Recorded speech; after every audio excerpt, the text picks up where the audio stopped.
Hello everyone and welcome to another video. Today I want to talk about how to make a DIY hitch-mounted folding bike rack to hold two bicycles. We'll talk about how to make it, the total cost of construction, and we'll test it out on the road. So if that sounds like more fun than a box full of bubble wrap, let's get started.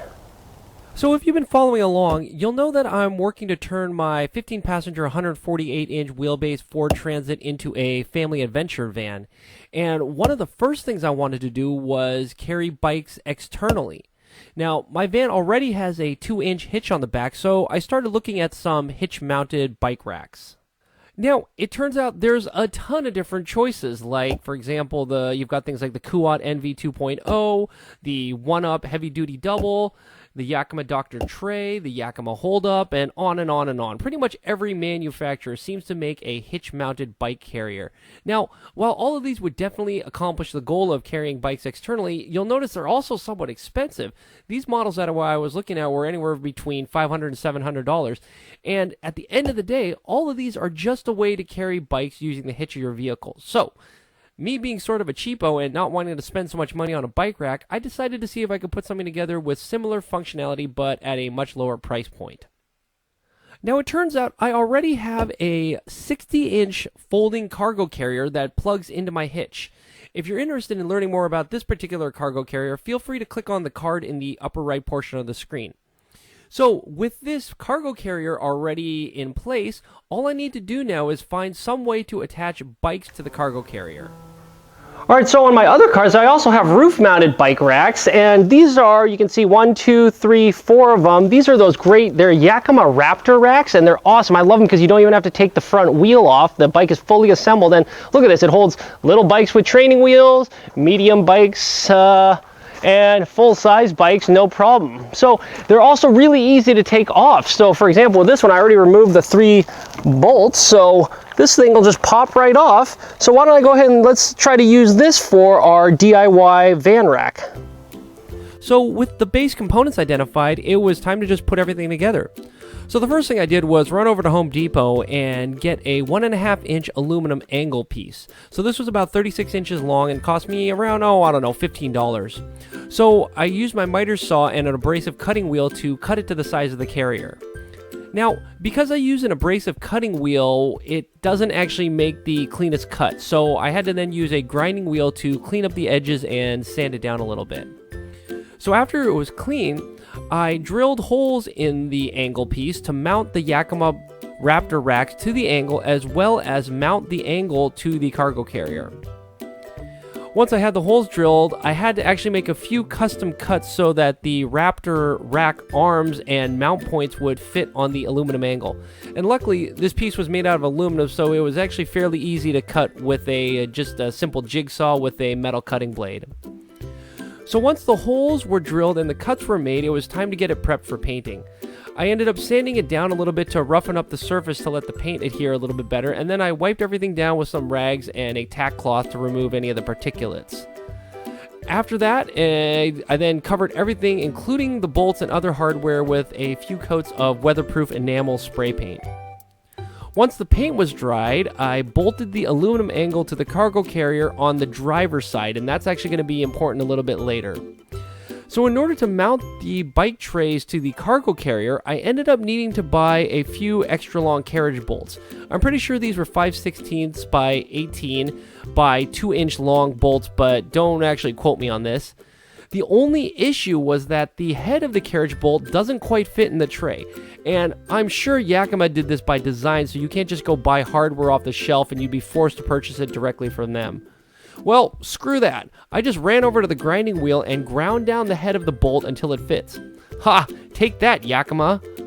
So, with everything in place, it was just a matter of using the appropriate hardware to attach the Raptor racks to the cargo carrier, and after tightening everything down, it's pretty much ready to go.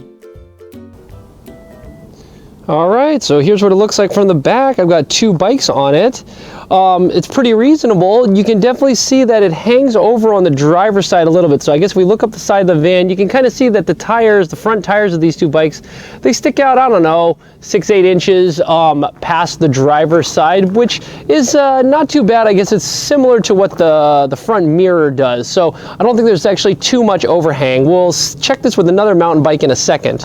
But again, here we go, check it out. I've got this giant mountain bike on the back, which I've actually got 2 kid seats on it. So this is actually kind of a pain in the neck to bike around. As you can imagine, if you've got this giant mountain bike and then about 70 to 80 pounds of kids holding you down, that's not the easiest thing in the world. But check it out, it fits on great. And then I've got my full-size cyclocross bike on this as well. Seems pretty sturdy, both of these. You can see they're on for sure. Everything seemed to work well. There's enough clearance to strap on both sets of front tie downs as well as both sets of rear tie downs. It's actually, there's just kind of barely enough room here. That 2x4 lifting it up gives you enough clearance so that that rear strap can actually get placed on as well. So this seems to work great. Let's go see how this deals with when we're driving around. So here I am driving down a street with a bunch of speed bumps, and you can see that it handles it pretty well. The bikes are definitely jostled around, but this is actually due to the larger rigid body motion of the entire chassis. The motion would have been much worse if I hadn't installed a hitch anti-rattle mechanism to reduce the amount of slop between the cargo carrier and the hitch receptacle. If you'd like more information about how these anti-rattle mechanisms work, please check out my other video on the topic. You can get to it by clicking on the banner in the upper right side of the screen. For giggles, I actually tried to hit this last speed bump intentionally faster than normal, and you can see that the rack holds up great. After the speed bump test, getting it out on the open road was a piece of cake. I didn't hear any rattle or vibration from the bike rack, and once you got driving for a couple minutes, I actually forgot the bikes were even in the back. Now, this is definitely not the case when it comes to turning around or backing up. In this case, you are definitely aware that the bikes are back there. My van has a backup camera as well as rear backup sensors, and they were freaking out because it thought I was about to back up over an entire small family on bikes. So I had to shut that thing up and deal with an occluded backup camera view when trying to execute this 3-point turn. And one nice thing though is that the rack has enough ground clearance to allow this turn and allow you to kind of back up over logs or bumps or things like that that might be off the main road. And here's what it looks like driving down the road with the bikes on the rack. So let's park again and talk about some additional advantages and disadvantages of the rack. And one nice thing I like about this design is that the bikes are shifted over towards the driver's side, so it still leaves some room here on the side of the carrier for additional cargo or things that you still want to carry externally.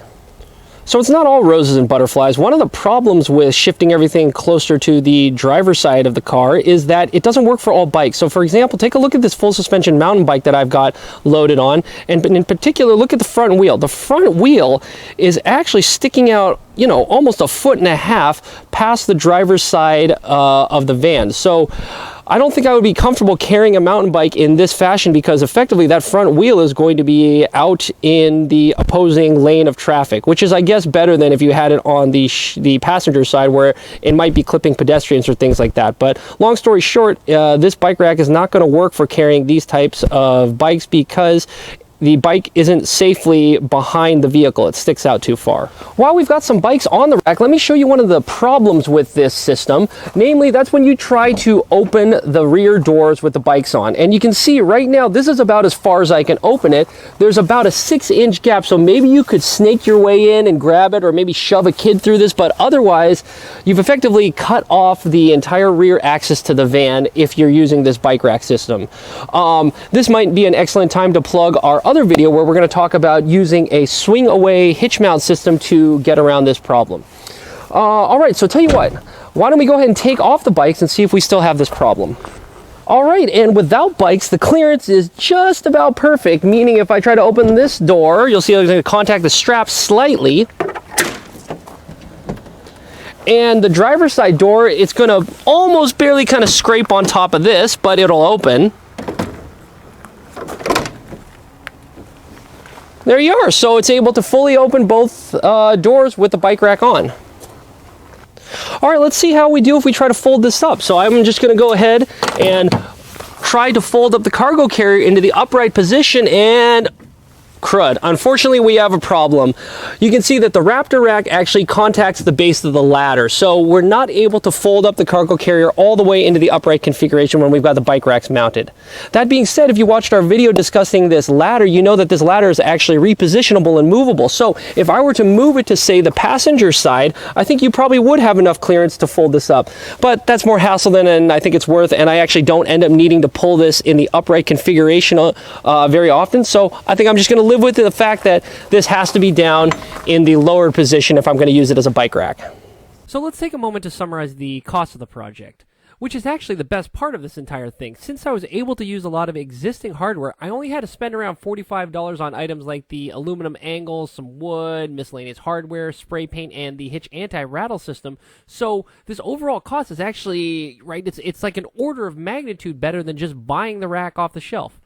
But I guess more realistically, if you wanted to build this from scratch, you'd have to still purchase this cargo carrier and 2 Yakima Raptor racks, which does drive up the total cost of the system quite a bit, but still, I feel like this solution is still like a third of the cost of some of the more expensive off-the-shelf solutions.